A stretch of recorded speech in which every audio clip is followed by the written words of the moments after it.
Ja, ich verstehe. Okay. Auf Wiederhören.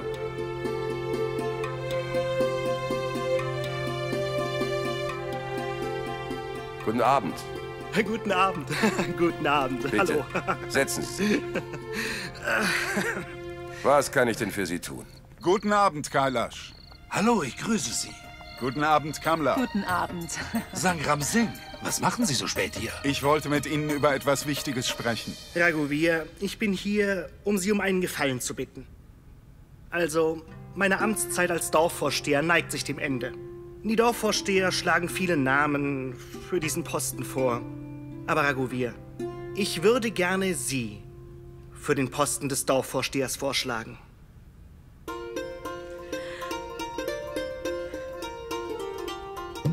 Ohne Ihre Hilfe und ohne Ihren Rat kann doch sowieso niemand allen Ernstes Dorfvorsteher werden. Und außerdem, Sie haben sich noch nie darum gerissen oder auch nur den Wunsch geäußert, Dorfvorsteher zu werden. Trotzdem setzen Sie sich für die Verbesserung unseres Dorfes und der Gesellschaft ein. Sie helfen, wo Sie nur können. Deswegen wäre es das Beste für das Dorf, wenn Sie sich bei den Wahlen für den angesehenen Posten des Dorfvorstehers bewerben würden. Sangram Singh, dürfte ich Sie etwas fragen? Versuchen Sie, Kailash zum Mitglied des Dorfrates zu machen, damit er Dorfvorsteher werden kann? Genau das habe ich vor. Ein reifer und respektierter Mann, so wie Kailash Singh, kann unser kleines Dorf hier in die richtige Richtung führen. Das Dorf braucht einen Dorfvorsteher wie Kailash Singh. Sie wissen doch, wie der Einfluss der modernen Ideologie die friedliche Atmosphäre in unserem Dorf beeinflusst hat. Und sie mussten persönlich unter den Konsequenzen der Moderne leiden, als ihre Tochter davongelaufen ist, um zu heiraten. Deswegen möchte ich wirklich, dass Kailash Singh unser Dorfvorsteher wird. Raghuveer, ich finde, dass du Dorfvorsteher werden solltest. Du kannst dieses Dorf in eine bessere Zukunft führen und du kannst neue Perspektiven schaffen. Kumal. Das ist meine Entscheidung. Es wäre besser, wenn du dich da raushältst und mir dazu keine Ratschläge geben würdest.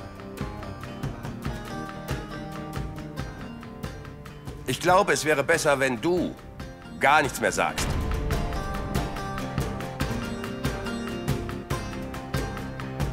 Bado, bitte geh. Auf Wiedersehen, Sir. Wiedersehen. Bitte vergib mir, Kumal. Ich hätte nie so mit dir gesprochen. Aber um für Frieden und Harmonie in diesem Haus zu sorgen, muss ich dir gegenüber kühl und distanziert bleiben. Raghuveer, bitte nehmen Sie sich Zeit, um darüber nachzudenken. Sie können mir später Bescheid geben. Wir haben noch 2 Tage bis zu den Nominierungen. Ich hoffe, dass Sie mir zusagen werden. Nein, nein, es eilt wirklich nicht. Nehmen Sie sich genug Zeit, um nachzudenken, bevor Sie sich entscheiden. Ich hoffe sehr, dass Sie für das Wohl des Dorfes und der Gesellschaft die richtige Entscheidung treffen. Na gut, ich gehe wieder. Auf Wiedersehen.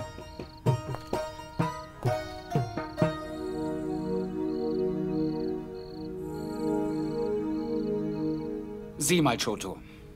Bado passieren andauernd Fehler. Zuerst hat sie mein Hemd zerrissen, dann hat sie Mehl auf mir verschüttet. Das nimmt einfach kein Ende. Wenn wir uns um deine Hochzeitsvorbereitungen kümmern, dann werden wir es ganz sicher vermasseln. Wir sind nicht auf einer Wellenlänge. Unsere beiden Geschmäcker sind so unterschiedlich. Choto, wir stehen einfach nicht unter einem guten Stern. Deine Hochzeit vorzubereiten ist eine große Sache. Ehre und Ruf der Familie stehen dabei auf dem Spiel. Wir müssen das Versprechen von Opa und Oma erfüllen. Und wenn so viel zu erledigen ist, kann ich diese Verantwortung nicht mit Bado schultern. Choto, bist du wütend auf mich, dass ich nicht bereit bin, mich mit Bado um die Hochzeit zu kümmern? Choto, ich weiß, dass deine Hochzeit dir eine Menge Freude bereiten wird. Ich will nicht, dass deine Hochzeit wegen mir und Bado gestört wird. Wenn das passiert, könnte ich mir das niemals verzeihen.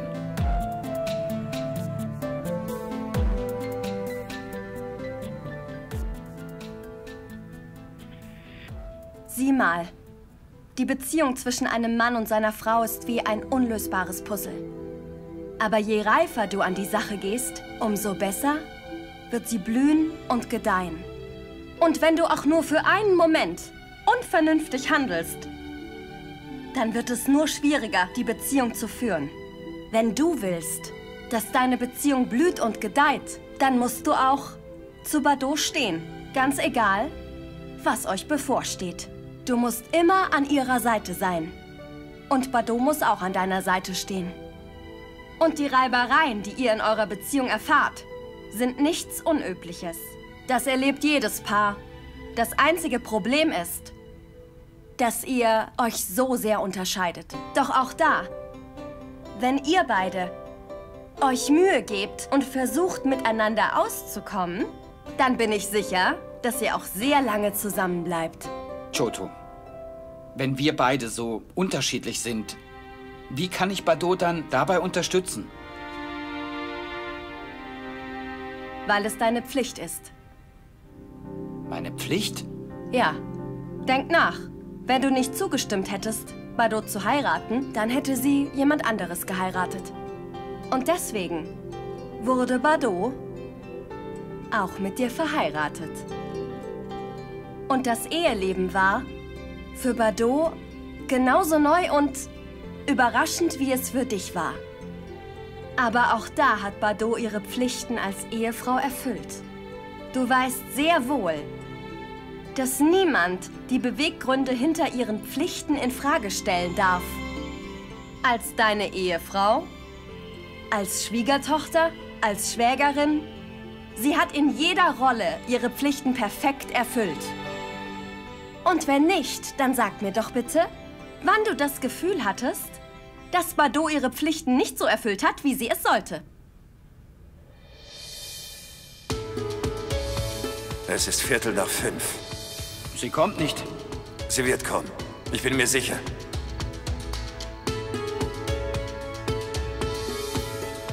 Das ist das letzte Mal, dass ich dich darum bitte, ein für alle Mal mit dem Ringen aufzuhören. Und nach allem, was passiert ist, habe ich mich entschieden, dass ich heute mit dem Ringen aufhöre.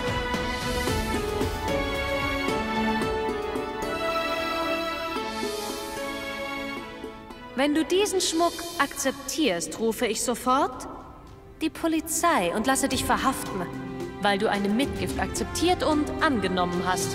Und das Wichtigste ist, dass sie alles gegeben hat, um Pragya zu retten. Ich bitte dich, dass du mich von nun an nie wieder vor Malati verteidigst. Und du wirst auch nicht mehr Partei für mich ergreifen. Bardot hat all ihre Pflichten erfüllt, Laka. Aber nun ist es an der Zeit, dass du deine Pflichten als Ehemann erfüllst. Bardot hat alles Mögliche getan, um diese Familie zusammenzuhalten. Sie hat alle Widrigkeiten alleine überstanden. Aber sie hat zu lange alleine gekämpft und ist nun völlig erschöpft. In solchen Zeiten musst du ihr beistehen. Sie braucht ihren Ehemann an ihrer Seite. Hast du je darüber nachgedacht, wie sich eine Person fühlt, wenn sie die ganze Zeit für andere kämpft, aber dann alleine ist? Deswegen sage ich es dir, Laka. Bitte denk an deine Pflichten. Deine Familie macht eine schwere Zeit durch. Und Bardot kämpft alleine dafür, dass die Familie zusammenhält. Wenn du dasselbe für deine Familie willst, warum, Lucky, willst du dann getrennte Wege gehen? Wenn ihr dasselbe Ziel habt und den gleichen Weg geht, warum nimmst du nicht ihre Hand und machst ihr die Reise leichter? Vereine die Familie. Es wird nicht mehr lange dauern und ihr beide werdet bald euer Ziel erreichen. Erfüll deine Pflichten, als Sohn wie auch als Ehemann.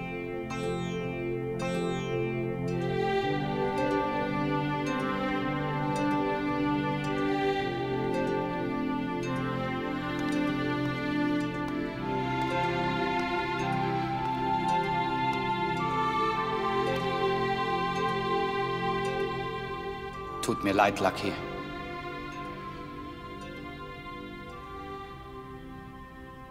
Oh Shiva, ich habe versucht, es ihm so gut es ging klarzumachen.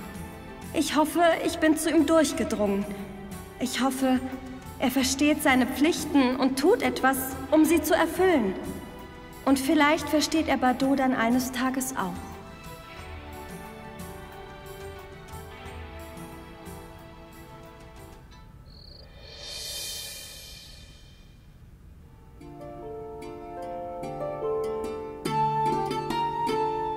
Größe, Gewicht und Umfang sind doch egal, wenn man jemanden wirklich liebt.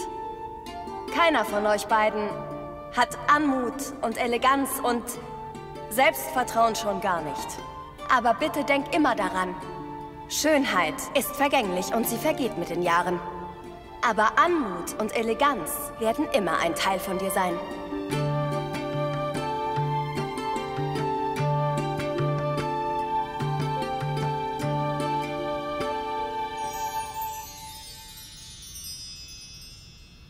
Warum hat Choto nur gesagt, dass Größe und Gewicht egal sind? Ich habe weder Anmut noch Selbstvertrauen. An mir ist doch nichts Besonderes dran.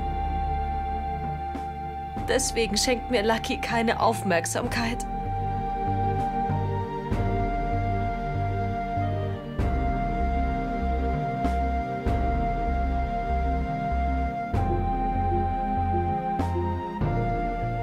Das ist auch der Grund, warum er sich nicht mit mir um Chotos Hochzeit kümmern will.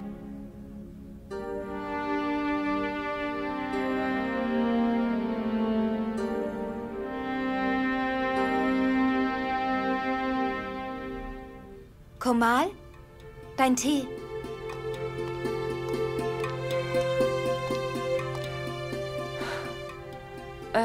Bapai, das ist Kaffee. Ich trinke keinen Kaffee. Pragya ist die Einzige, die hier Kaffee trinkt. Ich meine, das hat sie getan. Bapai, tu mir einen Gefallen. Pack Kaffee und Dinge ein, die Pragya mag. Und bitte Som, sie zu mir nach Hause, nach Bakriawali zu bringen. Es wird etwas dauern, bis Pragya sich an ihr neues Leben gewöhnt. Ich möchte, dass sie alles hat, was sie brauchen könnte. Aber Komal, Pragya war doch so gemein zu dir und du bist immer noch...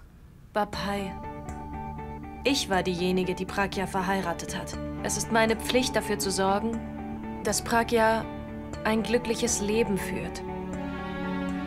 Sei so lieb und pack die Dinge für Pragya ein. Ja.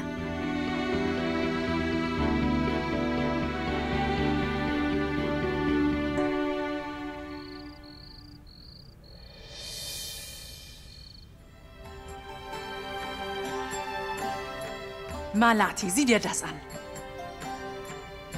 Das ist schön, Kamla. Die Farben sind auch sehr schön. Sieh mal. Oh, wow. Malati, das passt gut zu dem Kleid. Diese Stola würde auch besonders gut dazu passen. Siehst du, Choto? Wir suchen alles sorgfältig für dich aus. Sieh dir das an. Das war das teuerste und schönste auf dem Markt. Und Kamla ist diejenige, die alles für dich ausgewählt hat. Hab vielen Dank, Gott. Kailash und Kamla sind mit ganzem Herzen dabei, Chotos Hochzeit vorzubereiten. Ich hoffe nur, dass Choto eine problemlose Hochzeit feiert.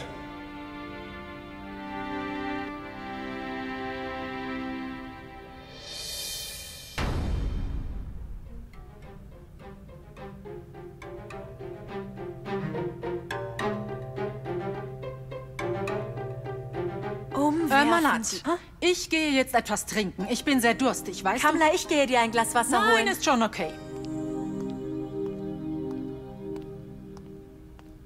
Was ist los? Kamla. Sieh dir das an. Chotos Rendezvous mit ihrem Liebhaber. Ich traue meinen Augen nicht. Oh mein Gott! Wie schafft sie das überhaupt? Willst du wissen, mit wem sie eine Affäre hat? Wer ist es? Es ist ihr Buchhalter.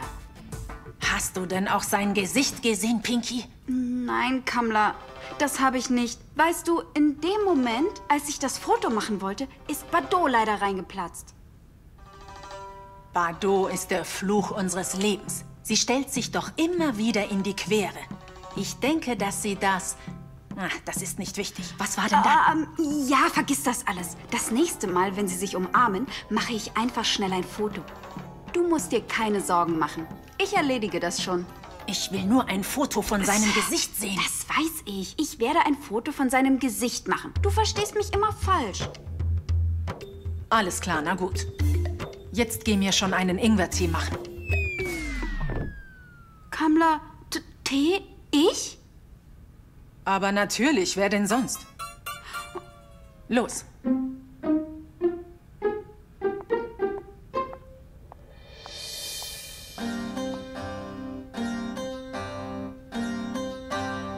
Kamla, alles ist so wunderschön. Choto wird darin umwerfend aussehen. Ja, immerhin habe ich es selbst ausgesucht. Oh, wow, Kamla! Ich bin so froh, all diesen Schmuck und die Kleider zu sehen. Es sieht aus, als hättest du für meine Hochzeit den Markt leer gekauft. Ich glaube, nicht mal ich hätte so einkaufen können. Das berührt mich sehr. Für wen, wenn nicht für dich, hätte ich all das denn machen können? Du bist die Tochter dieser Familie. Und du bist nach so vielen Jahren zurückgekommen. Es ist nur gerecht, dass ich all das mache. Du machst mich sehr glücklich, dass du eine Affäre mit dem Buchhalter hast. Wart nur ab. Ich werde dir eine Lektion erteilen. Choto? Ich habe mich jetzt entschieden. Was ist denn los, Lucky? Jetzt sag schon. Also ich habe beschlossen, dass Bardot und ich uns um deine Hochzeitsvorbereitungen kümmern.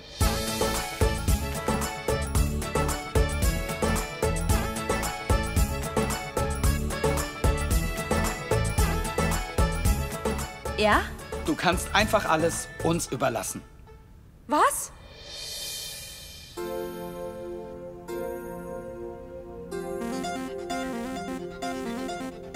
Lucky, sag, bist du wirklich bereit, mir bei all den Hochzeitsvorbereitungen zu helfen? Ja. Es ist Chotos Wunsch, dass du und ich uns um ihre Hochzeit kümmern sollen. Und wir werden ihr den Wunsch erfüllen. Ah! Bist du verrückt? Nein, ich dachte für einen Moment, dass ich träume. Ich kann nicht glauben, dass du und ich uns gemeinsam um Chotos Hochzeitsvorbereitungen kümmern werden. Eine Sache verstehe ich nicht. Laka hat sich heute Morgen noch geweigert, mit Bardot die Hochzeit vorzubereiten.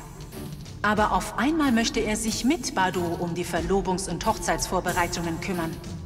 Ich habe das Gefühl, dass Choto etwas damit zu tun hat. Das ist sicher ihr Werk. Oh, wow. Danke, Gott. Ich danke dir für dieses Wunder. Du hast Lucky den Weg gezeigt, der ihn näher an Bardot bringen wird. Hab vielen Dank, Gott. Ich sorge dafür, dass sie sich näher kommen. Choto? Ich habe das Gefühl, dass Laka seine Meinung geändert hat. Hat etwas mit dir zu tun, oder?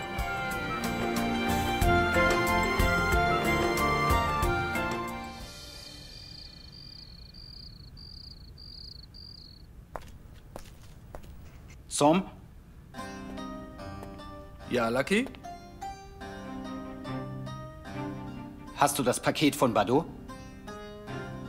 Weißt du was? Gib es her. Warum? Ich will einfach nicht, dass du Pragya dieses Paket gibst. Aber warum denn? Hör auf, mir Fragen zu stellen. Tu, was ich sage. Gib her. Hör mal. Erzähl niemandem davon. Gut, ich sag's niemandem.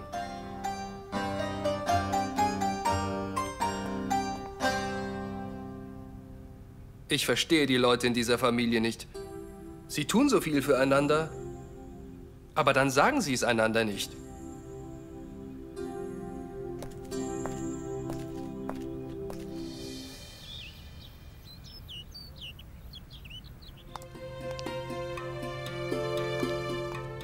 Hey, Papai. Ja, Pinky? Was machst du denn so früh am Morgen mit einem Tablett mit leeren Tassen drauf? Die waren in Chotos Zimmer. Aber es ist so früh am Morgen. Ist Choto bereits aufgestanden? Warum sind da 2 leere Tassen? Weißt du, Chotos Fahrer ist vorbeigekommen. Was soll ich sagen, Pinky? Ich kann nicht in Worte fassen, wie sehr ich sie zu schätzen weiß. Weißt du was? Sie hat mich nicht einmal was machen lassen. Sie hat alles selbst gemacht. Sie hat Tee und Frühstück gemacht und es selbst in ihr Zimmer gebracht. Ich habe nur die leeren Tassen geholt. Pinky, weißt du, jeder sollte einen Arbeitgeber wie Choto haben. Sie ist so nett. Sie kümmert sich so gut um ihre Bediensteten. Vergiss das. Sag mal, hast du sein Gesicht gesehen? Sein Gesicht? Ja. Ich hatte keine Zeit, mir sein Gesicht anzusehen. Woher soll ich wissen, wie er aussieht? Er saß mit seiner Uniform auf dem Boden. Warum sollte mich das kümmern? Hör auf, so ein Snob zu sein. Geh schon.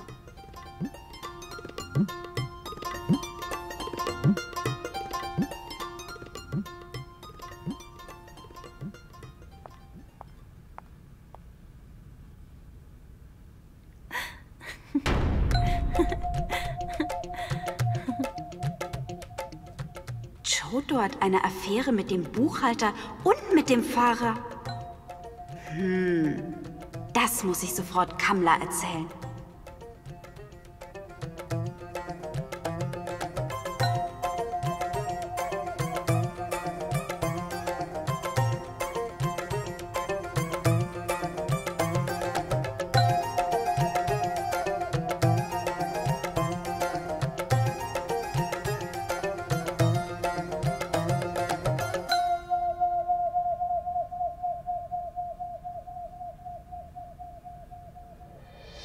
Mom hat absolut recht, Dad. Du solltest dich bei den Wahlen zum Dorfvorsteher aufstellen lassen. Das sage ich ihm ja seit gestern Abend. Gott hat dir diese große Chance gegeben. Du solltest sie auch nutzen.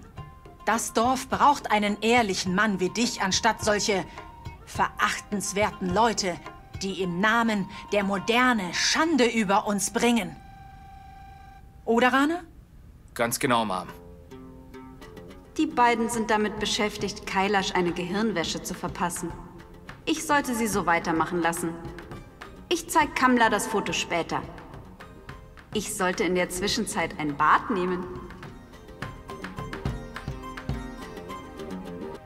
Du hast die Dorfbewohner immer unterstützt. Du hast eine zentrale Rolle gespielt und anderen geholfen, Dorfvorsteher zu werden. Immer wenn die Dorfbewohner eine Entscheidung treffen müssen oder eine Lösung für ein Problem brauchen, kommen sie zu dir.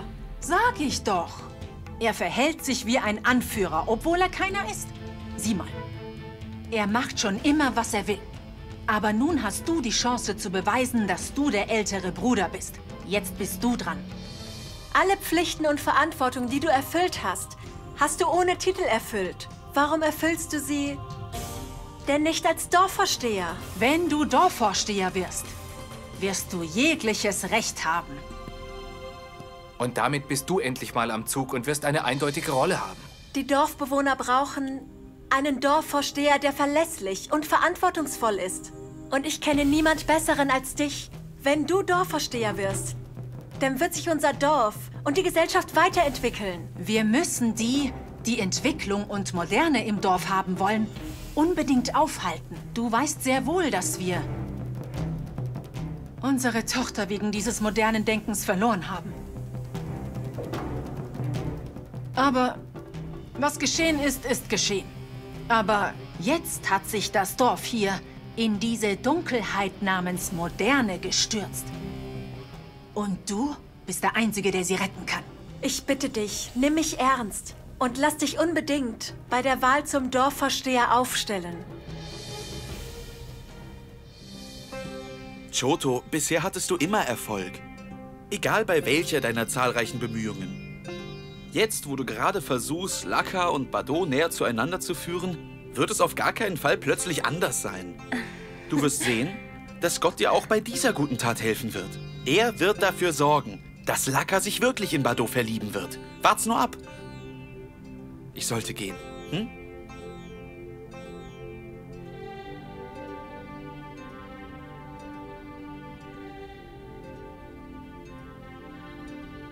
Ich hoffe, es stimmt, was du gerade gesagt hast.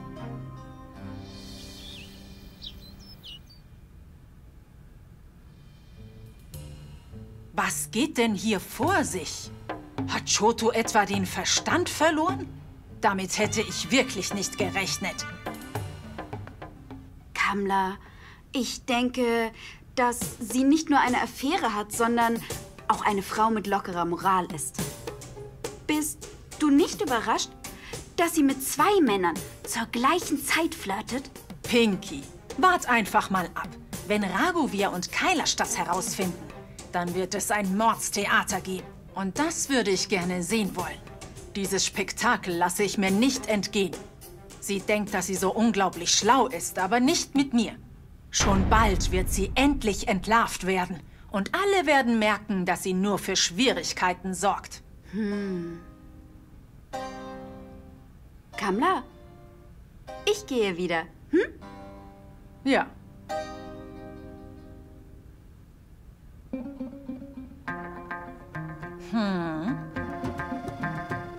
Choto hat mich eine grausame Frau genannt und mich gedemütigt. Warte nur ab. Jetzt werde ich dich bloßstellen. Und dich dafür vor allen Menschen hier demütigen. Jawohl, das schwöre ich dir. Deine Verlobung wird abgesagt werden.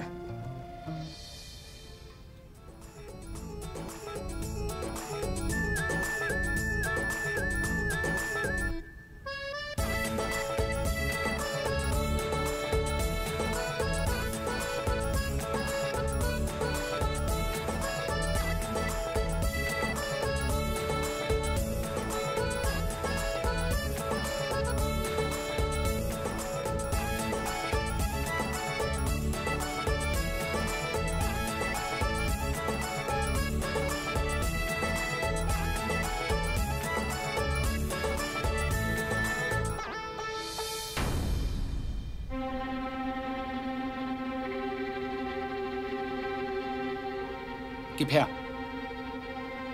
Jetzt beeil dich.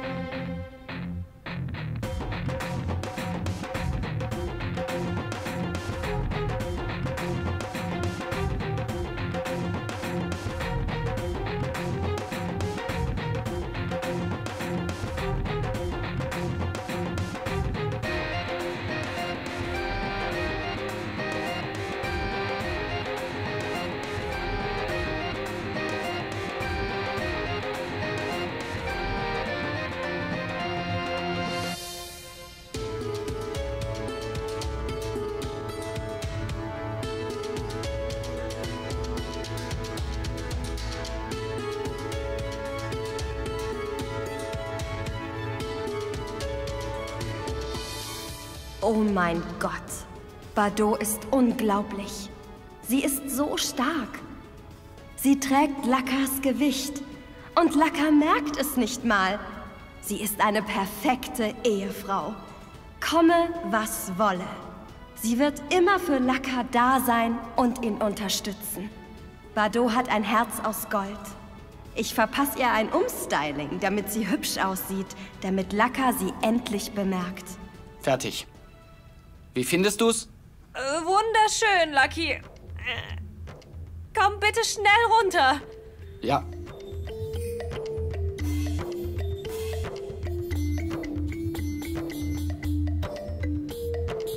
Endlich. Wir Die haben Dekoration unsere ist Aufgabe fertig. erledigt.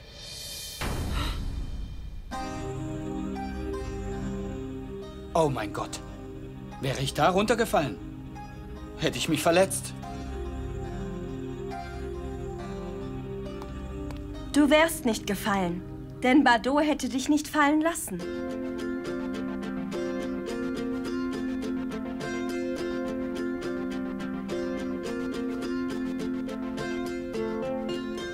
Ja. Alles gut. Ich kümmere mich dann um den Rest. Gott, bitte bläu ihm etwas Vernunft ein. Genug, die Dekoration ist fertig. Wir brauchen nicht noch mehr Dekoration. Komm schon, wir müssen noch wohin. Komm, Bado. Was? Wohin denn? Stell mir keine Fragen. Komm einfach mit. Geh und zieh dich schnell um. Ich kann wegen Bado nichts machen. Aber die kann ich reparieren. Jetzt ist es gut. Choto, warum hast du mich hierher gebracht? Wir sind in einem Schönheitssalon. Hier lässt man sich umstylen. Komm. Aber das ist nicht meine Verlobungszeremonie. Du kannst dich umstylen lassen, ich will nicht. Du wirst dich nie ändern. Du interessierst dich doch nur fürs Ringen. Du musst eleganter sein, so wie die anderen Mädchen. Warum? Wie denn nur? Also darauf habe ich keine Antwort. Willst du nicht, dass Lucky dich bemerkt? Dann bleib ruhig sitzen. Hey, bitteschön. Bado. Hilf mir, Shiva.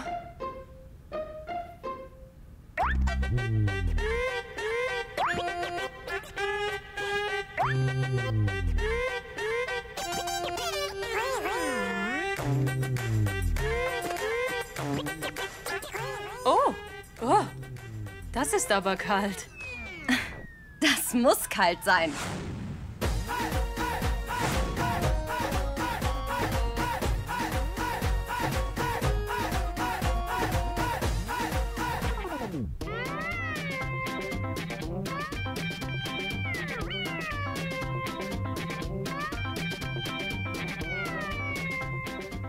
Bado, dreh dich mal um.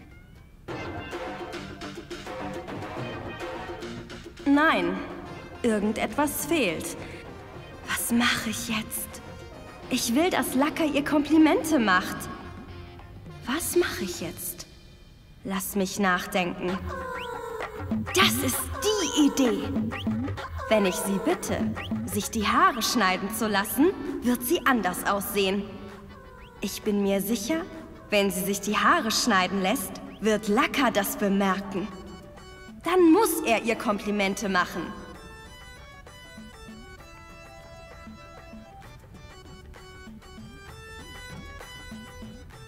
Haben Sie eine Schere? Aber warum?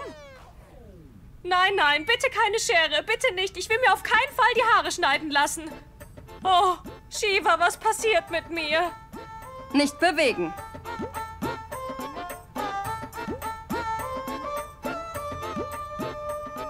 Nein! Oh, schneiden Sie nicht meine Haare!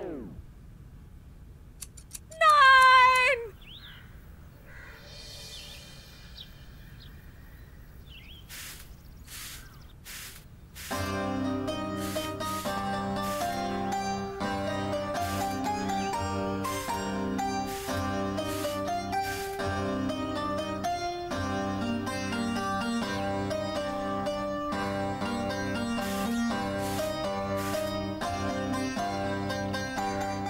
Lucky, du? Komm doch bitte rein.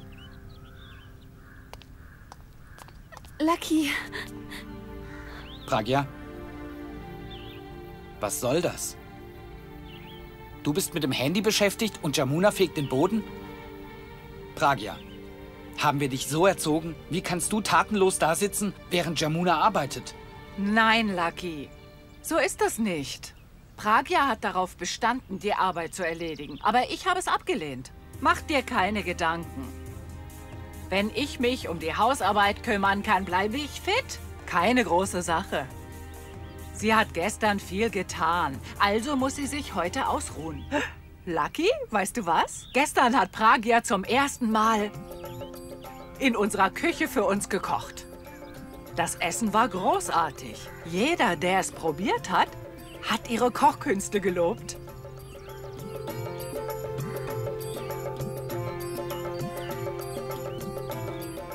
Wir reden dann später weiter. Setzt euch, unterhaltet euch. Ich bringe euch Sherbet. Gut. Komm rein. Bist du alleine hier? Ist Rana nicht mitgekommen? Irgendjemand? Ich hoffe, alle vermissen mich zu Hause. Rana wollte mitkommen. Aber gerade, als wir los wollten, hat ihm Dad etwas aufgetragen. Er lässt sich entschuldigen. Pragya, hör mal, ich hab da etwas für dich. Warte.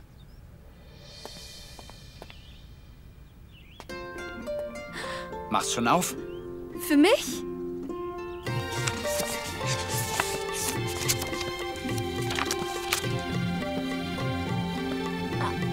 Sieh mal.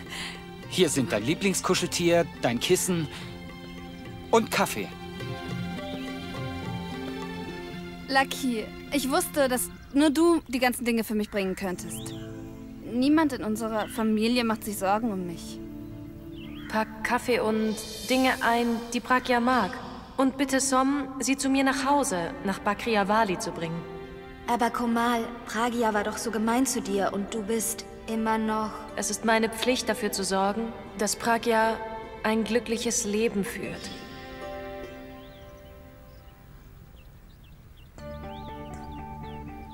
Pragya, wie sag ich dir nur, dass nicht ich diese Dinge für dich eingepackt habe?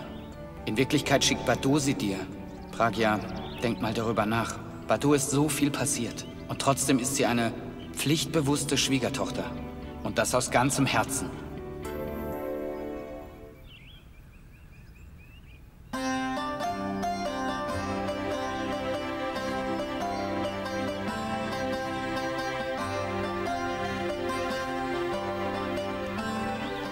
Hier, Lucky. Da ist ein Sherbet.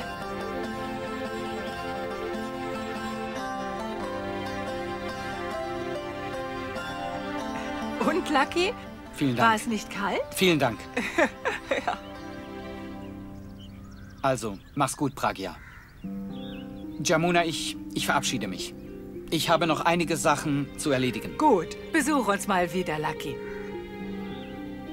Kümmere dich um sie.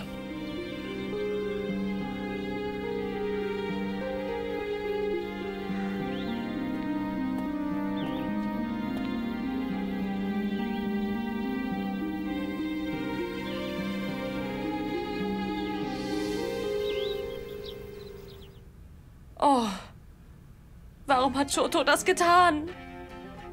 Das wird Lucky nicht gefallen. Er wird mich fertig machen. Oh, Shiva. Was mache ich jetzt?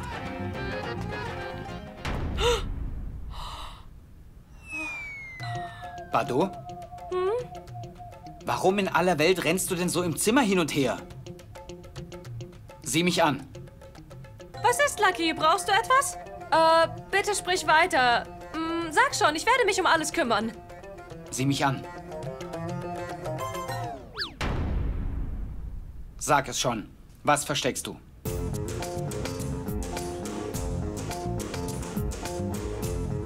Nicht bewegen. Halt still.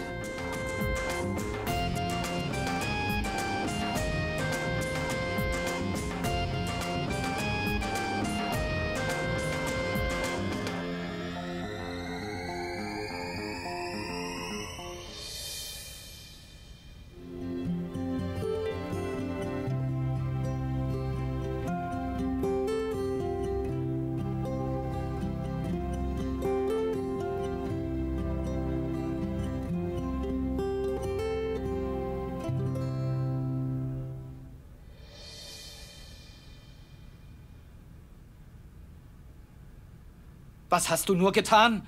Du hast dir die Haare schneiden lassen. Bist du verrückt geworden? Bevor du mich bis zum Ende meiner Tage blamierst, töte mich lieber jetzt. Los, töte mich! Du hättest mich fragen sollen! Bado, bitte, tu mir einen Gefallen. Lass Mom das bitte niemals herausfinden, sonst macht sie dich fertig. Und lass es bitte auch nicht Kamla sehen. Warum hast du dir die Haare schneiden lassen? Bado?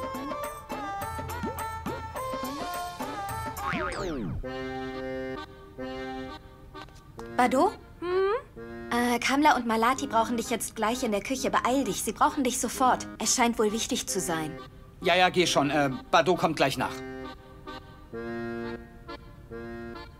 Was mache ich jetzt, Lucky? Nur eines, nimm nicht den Schleier ab. Wenn dich jemand fragt, sagst du, dass dir kalt ist. Kalt?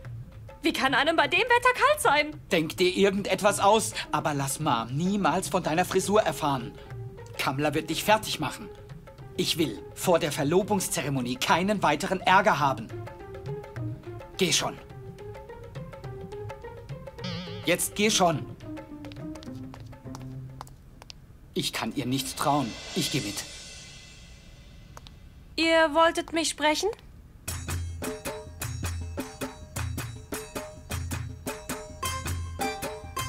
Sag mal, Bardot, warum trägst du denn einen Schleier? Du weißt nicht, wie man sich richtig kleidet. Nimm ihn ab. Mom, Bardot ist schrecklich kalt. Dann bring sie zu einem Arzt. Ja, Mom. Was ist hier los? Warum spricht Laka für Bardot? Er lässt Bardot nicht sprechen. Irgendwas stimmt hier nicht. Ich muss rausfinden, was los ist. Aber komm mal! Du hast ein Insekt an deinem Hals. Es sticht dich noch. Werd es los. Nimm den Schleier ab, schnell. Nein, da ist kein Insekt an meinem Hals. Das wüsste ich doch. Was sagst du da? Es sieht so aus, als wäre es giftig. Dann schwillt dein Hals an. Wenn es dich sticht, wirst du noch bewusstlos. Du steckst doch schon wieder in Schwierigkeiten, oder Malati? Ja, da hat sie recht. Lass mich mal sehen. Ja, Bardot. Da stimme ich ihr zu. Wenn es ein giftiges Insekt ist, steckst du in Schwierigkeiten. Geh schnell in dein Zimmer. Warte, lass mich doch mal sehen. Wo geht ihr beiden denn hin? Nochmal gut gegangen. Du hast mich dieses Mal gerettet, Lucky, aber was sollen wir nur bei der Verlobungszeremonie machen? Was passiert dann?